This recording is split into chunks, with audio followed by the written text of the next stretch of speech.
My sister, 30, called me, 26 female, yesterday morning to tell me that her partner, 45 male, had been rushed to the hospital. She was in hysterics and I stayed on the phone with her until she could make it to the hospital. She works and her partner stays home with the kids. I believe he's on some disability or unemployment benefit though. Together they have 3 young kids. Here's some background on me and my sister. We had actually not spoken for almost an entire year before her most recent call to me. We have a really strained relationship starting from our childhood, which our parents exacerbated. I'll honestly say that my parents always favoured me and labelled my sister a problem child. Since her teens, she's been involved with sugar use and partying. She graduated high school but dropped out of community college. Our strict, traditional Asian parents shunned her after she dropped out of college. They effectively disowned her and pretended that they never had an older daughter. My parents haven't spoken to her in almost a decade, and they've never met their grandchildren. For the last decade, I've tried to maintain a positive relationship with my sister, but she's betrayed my trust too many times to count. Borrowing money and never returning it, stealing my items, pawning or selling them, bringing me into unnecessary drama in her life, etc. Honestly, I've been trying to distance myself from her for the last 3 or 4 years since she's caused me nothing but pain, stress and suffering. Then, last night, she called me again to let me know that her partner had suffered a severe stroke and had emergency surgery. The doctors say they're still very unsure of his prognosis. She then begged me to take in her children for the time being, saying she couldn't afford any childcare and that she'd lose her jobs if forced to stay with the children. Now here's the thing. Me and my boyfriend's 5th anniversary is coming up. We've already bought tickets, requested PTO and made accommodations for a 2-week European trip starting this Friday. The total trip, including airfare, cost us $18,000, most of which is non-refundable.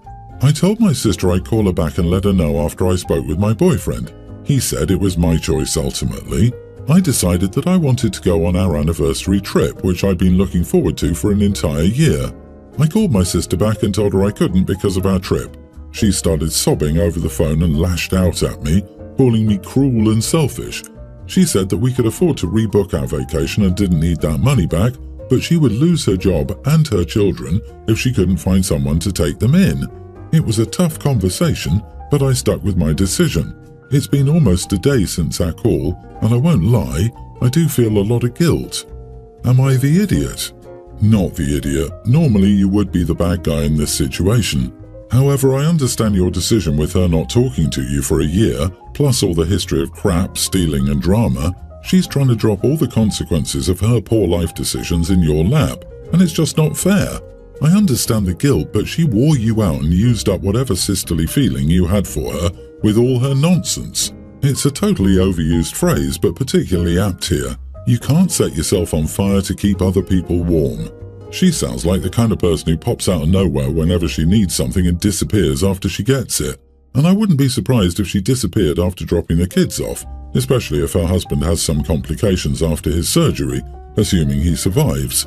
OP, who lived with tact and wisdom, suddenly gets saddled with 3 kids she never chose to have. That jumped out at me too.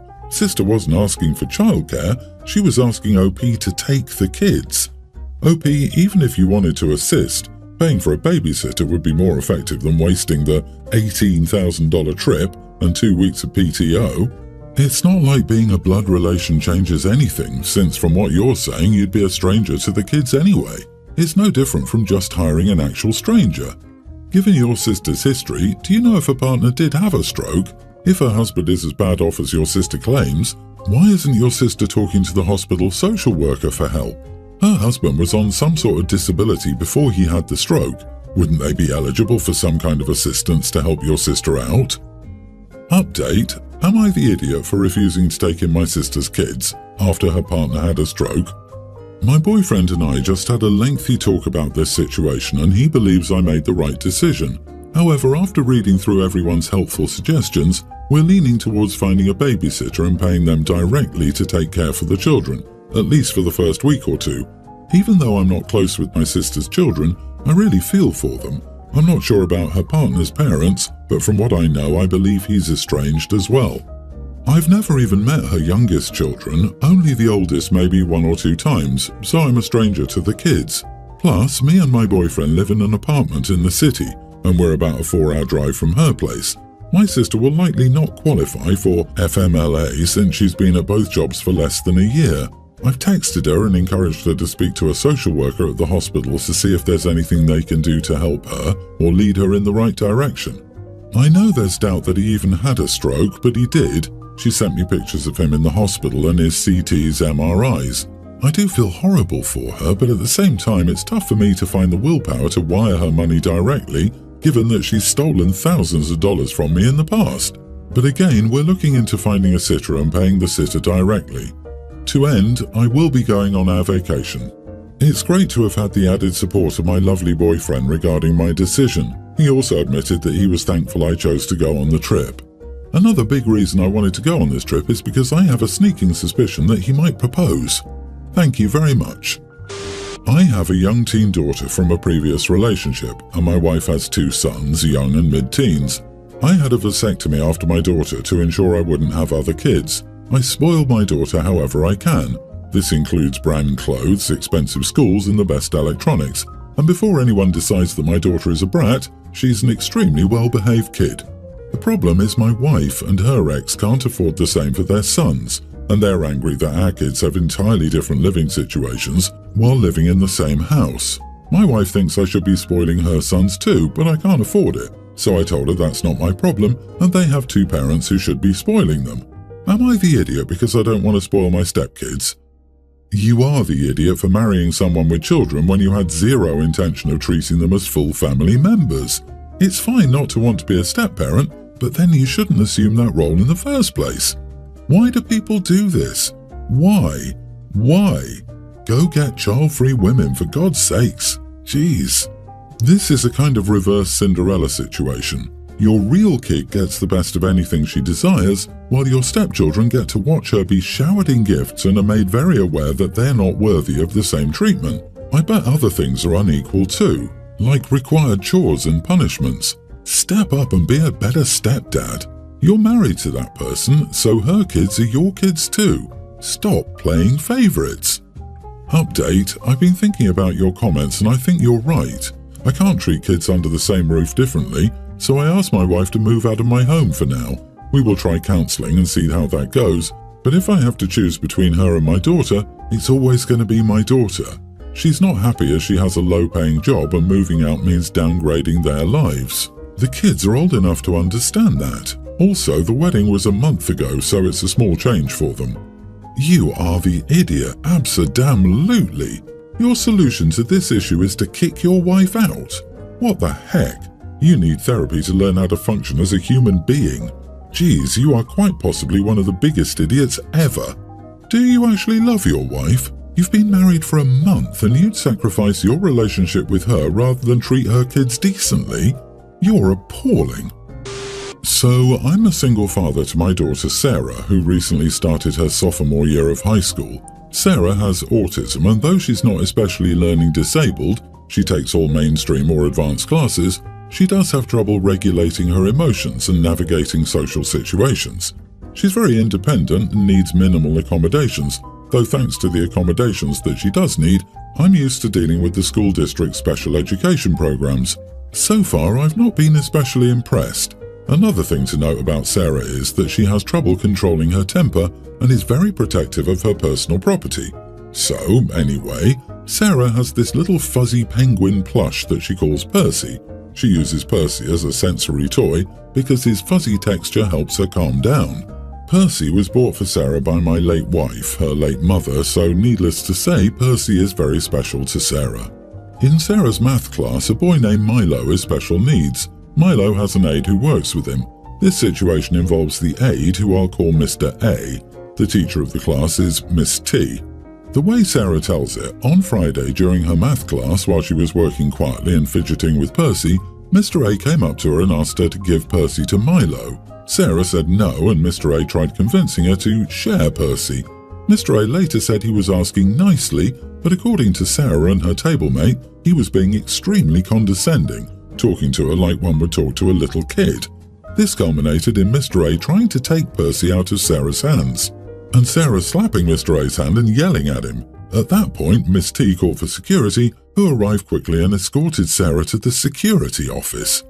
This is when the school called me. There was a big meeting with Mr. A, Miss T, the vice principal and the school counsellor. Sarah and Mr. A told their sides of the story, and Sarah's table mate as a third witness. It turns out that because Sarah sometimes works with the special ed department, Mr. A assumed that Percy was one of the school's special ed toys that they give to special needs kids while they're at school. Milo was starting to have a meltdown and Mr. A thought that Percy might help him calm down. Apparently, the procedure for getting something away from a special needs kids is to ask nicely, persuade nicely, and take it away gently. I asked what steps would be taken against Mr. A for trying to steal from Sarah, and the other adults looked appalled. They said it was a misunderstanding, and the real concern was Sarah's violent outburst. The vice principal said that the school normally expels kids who attack a teacher, but after the misunderstanding came to light, they were willing to be lenient and settle for a week's suspension. I was not okay with this. He tried to steal from my daughter, but the administration said that it was not up for negotiation. I told them what they were doing was unacceptable and that I might not sue if they switched up their act and fired Mr. A. They basically said, "We dare you to sue," in politer words, and I left with Sarah. After talking things over with a buddy of mine, he jokingly called me a Karen for threatening to sue the school, and now I'm thinking that my reaction was too extreme. Am I the idiot? Not the idiot, but my parents sued my sister's school for much more. They have deep pockets, so be prepared to fight. It took over 4 years for them to settle. They were hoping to drain my family of money, but my mom's lawyer got so angry he took her case pro bono if she did the legwork. The settlement was nice, but she had to sign an NDA and she still has 2 years left.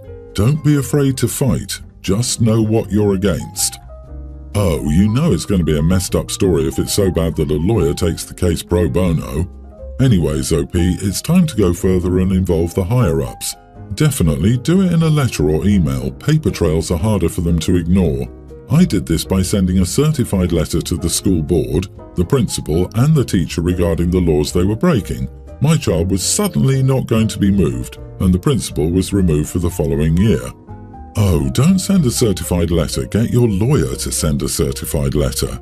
Not the idiot. The aide tried to steal your daughter's security object, and she's facing trouble for defending herself. On a side note, help your daughter make a little vest and carry a bag for Percy that says Sarah's BBF or something so she can show that it's her personal property. If you have any of your wife's old clothes or a scarf to make it out of, that would be extra special for her. One of my female 24 friends, Anna, female 24, had a baby around 6 months back. Our friend group is otherwise childless. We all used to hang out a lot before the baby was born. The baby changed dynamics because Anna wanted to bring the baby everywhere with her, and it was a baby. We tried to plan things around the baby to include Anna, but it always ended up badly. We shouldn't drink because Anna can't drink. We shouldn't be loud because the baby needs to sleep. Icing on the cake, her baby is extremely fussy and constantly cries. It was just a downer for the rest of us. So we started hanging out without Anna and her baby. Last weekend, all of us went on a staycation. We had a great time and posted photos and videos on Instagram. Anna saw these and called me to ask why I didn't ask her to accompany me. I tried telling her it was a last-minute plan and we could only find a child-free resort to not hurt her feelings. She called my bluff, sending me pics some random family had posted with kids at the resort. She kept forcing me and I told her we didn't want to hang out with her baby.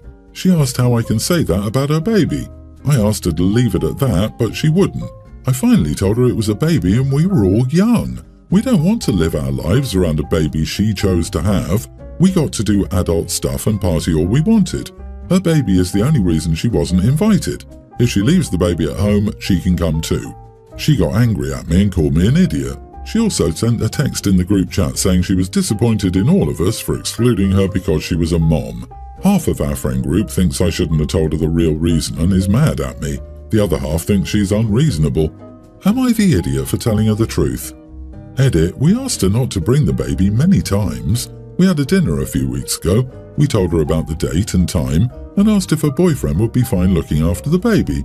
She said he could not, he would be tired, and it's no big deal bringing the baby. So she brought the baby. The baby cried the whole night. Everyone at the restaurant kept glaring and we had to leave way earlier. She laughs it off whenever childcare is mentioned or launches into how her boyfriend works hard and deserves rest or how babysitters cannot be trusted. Not the idiot. You're not excluding her because she's a mom. You're excluding her because she makes being a mom everyone else's problem. She won't leave the baby home, the father won't step up, she expects you to cater to her needs, and it sounds like she doesn't remove the baby from the situation when it's fussy. Hence, you all have to deal with it. You have every right to want to be young and act like it. She must accept that having a baby has changed things for her, but that doesn't mean everyone else has to change everything to accommodate that. Anna's choices are her choices and her consequences. She has a child with an absent father and her friends do not. It's not the baby's fault for being born, but no one needs to invite a baby into their friend group. Anna needs to find different friends who have children. This is the reality of children. It changes your relationships with the people around you. My daughter doesn't apply herself. She's the type of kid who will schedule the easy classes. She's gliding by in high school. She mentioned she wanted to follow in her aunt's footsteps and be an engineer. She's looking into her new classes, 3 new ones for the half of the year, and I looked over them. Now they were all fun, manageable classes. I asked if she still wanted to be an engineer and she said of course. So I asked why she wasn't trying some math or workshop classes. She told me she didn't need those. I sat her down and went to multiple colleges that offer engineering and showed her what classes she would need to take. There were a lot of math, circuits, and just a lot of STEM classes. I told her that it's a lot of work and she needs to step up now and take some extra STEM classes if she wants to go into the field since she has no background at all at the moment. She got quiet and went to her room. She doesn't want to be an engineer anymore and my wife is angry at me. I don't know if I did anything wrong by telling her the reality of the degree she wanted. Not the idiot. I want to go into a STEM field, I just don't want to take any STEM classes. Your daughter needed a dose of reality. You're correct in believing that college preparation begins now. Programs like engineering weed out those who would not succeed. If your daughter waits for college to take the challenging classes, she's already behind, and her dream dies anyway. Your wife is angry at you for being realistic. It's better to get a reality check now. My son says he wants to be an engineer, but he's not great at math and not really interested in it either. Why would I pump him up with nonsense? I would bet your wife has been feeding into her delusion all along. I disagree. You are the idiot. Don't kill her confidence before she's had the chance to even start. I'm a woman in electrical engineering. I came in with zero knowledge and nothing fancy in high school, and I'm doing great. It was a learning curve, but it's been so rewarding. At least encourage her to purchase electronic kits to play around with before deciding on a major. Don't shut her down. Tell her it will be hard, but you are so proud of her for attempting this, not, you can't, it's too much. She can learn all that stuff in college. That's literally the point.